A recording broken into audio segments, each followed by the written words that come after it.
Hello everybody and welcome to the Mikon report. Now you might be wondering just what this is. I'm gonna explain. So, as you know, I have the Min Idiot series on my channel. I'll outright say now, that series is canceled. We won't get into why. Some kind of crazy stuff, but look. That series is done, I'll be honest, and I don't know if this is going to be a series or a one-off thing. I'm just going to see as it goes, but as of now, this is kind of like a one-off special thing, but I could definitely see it becoming a thing in the future. So it's the exact same premise, or almost the exact same premise as a Mint Idiots, where I'm just going to report on some kind of smaller topics, or topics that, you know, interest me more, rather than, like, you know, people who watch my stuff. Because I feel like some of the stuff I'm going to talk about, just people who you know, watch my stuff wouldn't care about. Only like a couple small things, so. But in this one, it's not going to be really small things, because I'm talking about the Pokemon press conference and Mario Maker, just to name two things. I'm not talking about more than that, obviously. But those are two things I'm talking about. And those are kind of larger. Things that I would normally do in the Idiots podcast. But the next podcast I plan to do will be next week, discussing the Pokemon Direct that's on June 5th. That's when I plan to do the next one. And I don't want to have all this stuff in that, because I don't want to do like a crazy long podcast. And I will say this now too. When I do the podcast, it's not going to be called the Idiots Podcast anymore. I am going to change the name, but I am going to keep the same like number in the series. So like the last episode of the Idiots Podcast was like episode 20 or something. So when I go live, or maybe I'll record it, who knows? Whenever I do the next one, it's going to be Blank Podcast, because I still don't know the name yet, to be honest.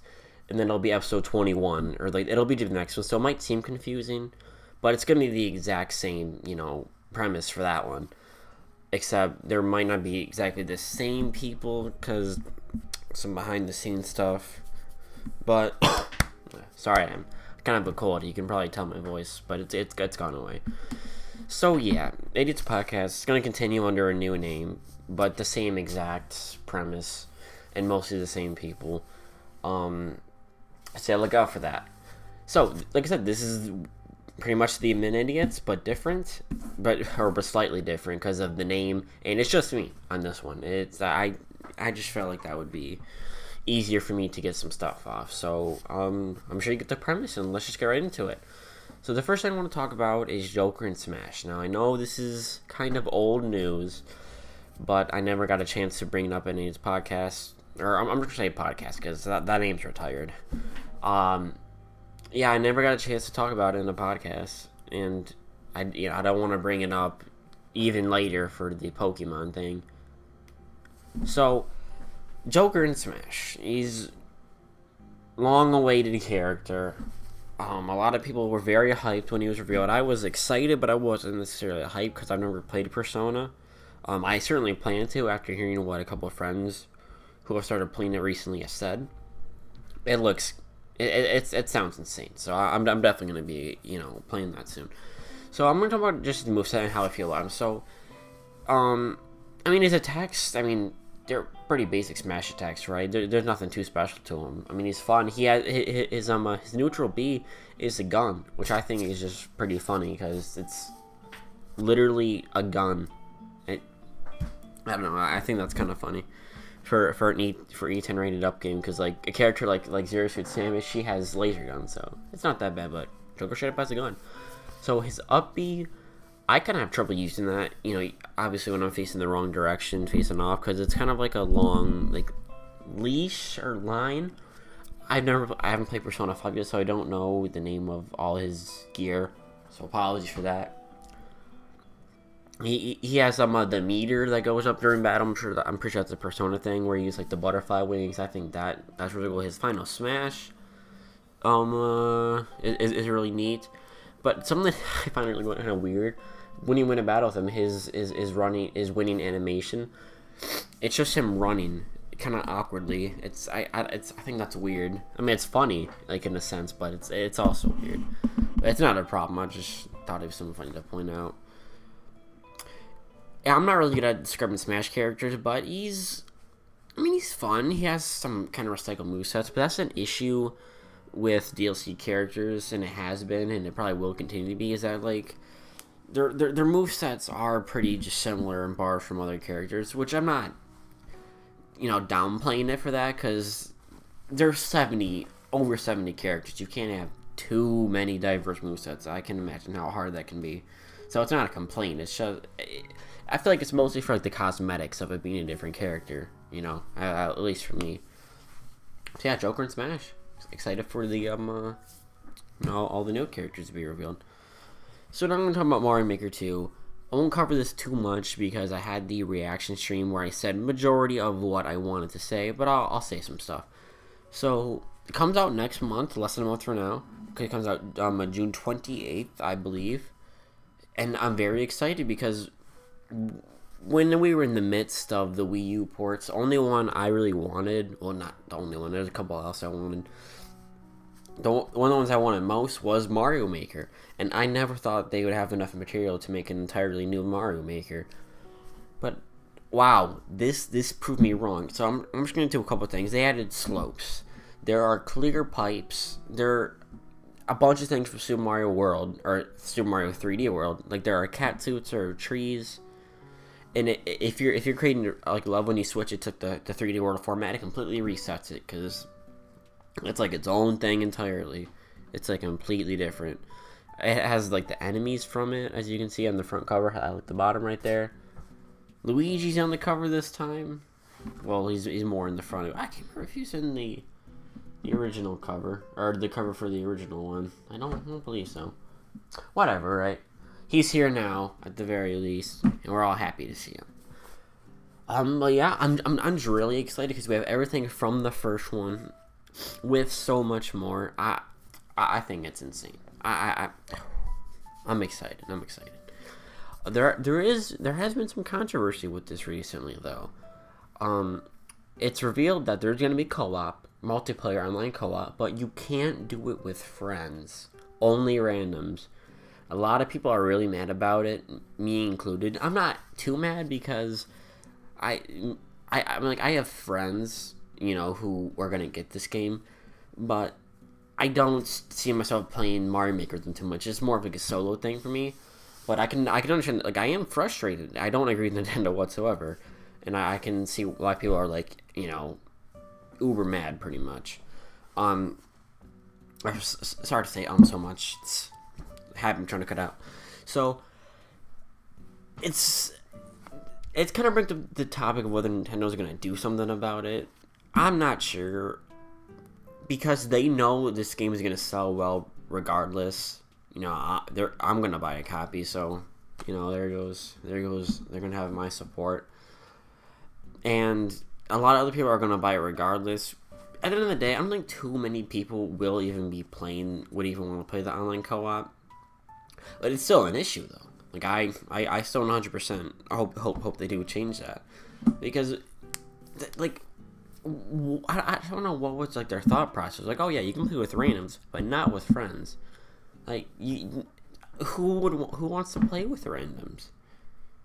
Maybe it'd be good for like challenge videos for like those Mario Maker content creators, but like anyone playing casual, I don't see the point in that. So I hope Nintendo changes that.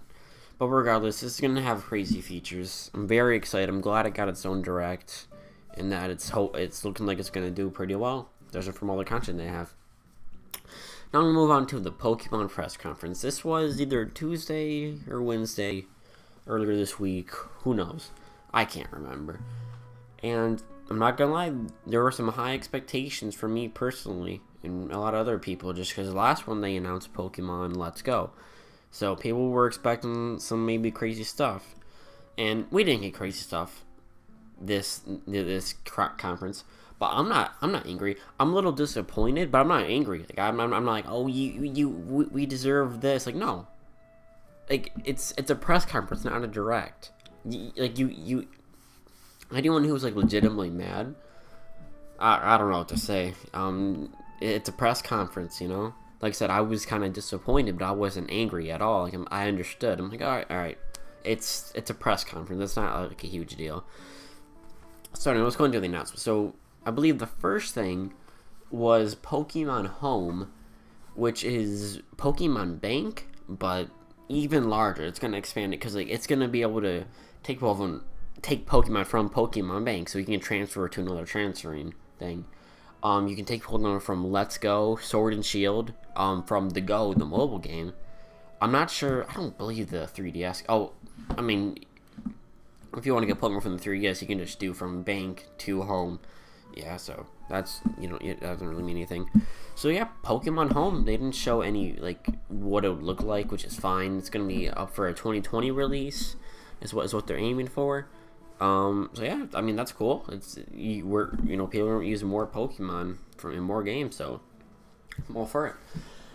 Then they quickly went to a Pokemon Detective Pikachu 2 announcement, the game obviously, for Switch. I never played the one on 3DS. It looked cool. But yeah, they should have announced a sequel was coming to Switch. They didn't show any gameplay or any box art, or I don't believe any release dates either. But that's a thing that's coming, so I don't know if it's not in development yet, or maybe it's just very early on and they're not willing to show anything. But yeah, that's the thing that's happening soon. So I guess look out. Then they talked about Pokemon, or I think it's the next. They revealed Pokemon Quest 2.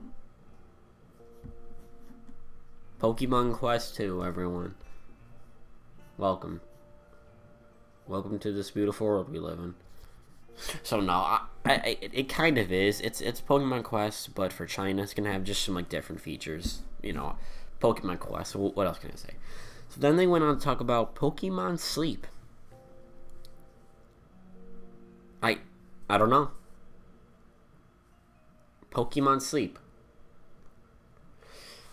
Look, at this part, I just laughed. Not to like make fun of it, because like it's interesting. Like I'm curious to see what they're gonna do with it. But like the name alone, just Pokemon Sleep. They didn't show exactly what it's going to do, but they said that you're gonna look up to waking forward. Look forward to waking up in the morning. I thought that was kind of funny. Like I don't know what Pokemon's trying to say about their fans, but that was pretty funny. So Pokemon Sleep, we don't know what it's gonna be like. They also put that for a 2020 aimed release. I don't remember the exact window they were going for, but look out for Pokemon Sleep. I don't know. It's gonna. I'm pretty sure the same people who are making this are making Magikarp Jump. So if that's any indication. Okay, then they talked about Pokemon Go Plus Plus. There's one of those things where the name is just it's just funny. So the Pokemon Go Plus, it was an accessory for Pokemon Go, where you could have a like a Pokestop detector, I guess, type thing when your phone wasn't on. So, and they're doing another version of this, so it's just like Pokemon Go Plus Plus. That's cool. I believe that was it. They talked about some like Pokemon Center stuff. They're making new ones. Just some other small stuff. At least small to me, because it's, doesn't pertain to me a lot. So that was pretty much the conference summed up. It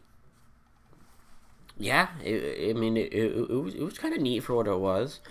I just feel like it was one of those cases where it wasn't Nintendo, Game Freak, or Pokemon, the Pokemon company, who built up the hype for it. It was the fans themselves. So I really feel like people shouldn't be disappointed at all. So yeah, that was a Pokemon press conference. Pretty cool. I'm looking forward to Pokemon Sleep and Home too, because that's gonna be cool. You can be able to get Pokemon from Let's Go, Sword and Shield. By the way, very excited for Sword and Shield. Direct in less than a week, so I mean, So now I want to talk about something. This is gonna be my final topic. Something that, if people have made it to this point, they're probably not going to, stay after this. Also, to clarify, this is kind of like a short thing, because after all, it's called a report. Reports simply aren't too long. Even one going on just about 15 minutes now. I feel like that seemed kind of long for a report. Whatever. So I'm going to talk about Call of Duty. I know what people are going to say. I know Pokemon, or the Pokemon Nintendo community heavily looks down on Call of Duty. But, I mean, it's always been It's always been a big part of my childhood, and I have a lot of fun memories with the series.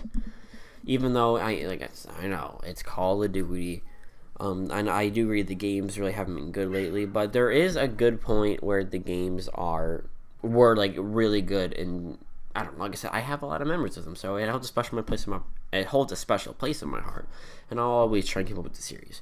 So yesterday they revealed the new one because it's a yearly thing, and they're calling it Call of Duty Modern Warfare. Not to be confused with Call of Duty 4 Modern Warfare, but this is the fourth one in the series. I guess it's a soft reboot. It's literally the exact same name as the first one, but just without the 4. So it's kind of confusing. But if they want to reboot the series, yeah, I don't have a lot to say about the trailer because it was like I don't think it was cinematic. I believe they said it was in-game footage that they were showing. So if so, it looks very impressive. I heard it's gonna be running on a new engine. It has Captain Price in the trailer from the Modern Warfare series, so it is gonna have at least some of the same characters so far as we know, and just different stories. So it's not gonna have a season pass, which is really good. People are really happy with that. All maps post launch are going to be free, so this is a potential good step in the right direction. There's not a lot to say. We'll probably get more about it at E3, but judging off the one trailer alone, it looks good. But I'm gonna remain hopeful, but I'm not gonna remain too optimistic, even though I try to be, because just enough what Call of Duty's done before, they might betray my trust here. So yeah, look out for that. I mean, it's Call of Duty. What can we expect? There is potential here. There's always potential every year. I know I've seen this like every year, but seriously, with no season pass, all maps post launch free, with the way the visuals are looking, hopefully the in-game, or more like they show more in-game footage that's more like realistic, like first person, what I'm trying to say. So the story's gonna be from like different viewpoints, is what I've heard. I mean, there's not a lot of information, but what we do got, it's looking good. I'm excited. So yeah, I think that's gonna conclude the Mikon report for today. I don't know if it's episode 1 or if it's just a one-off thing, but we'll see. So I'm thank you all for watching. I'll see you next time. Bye.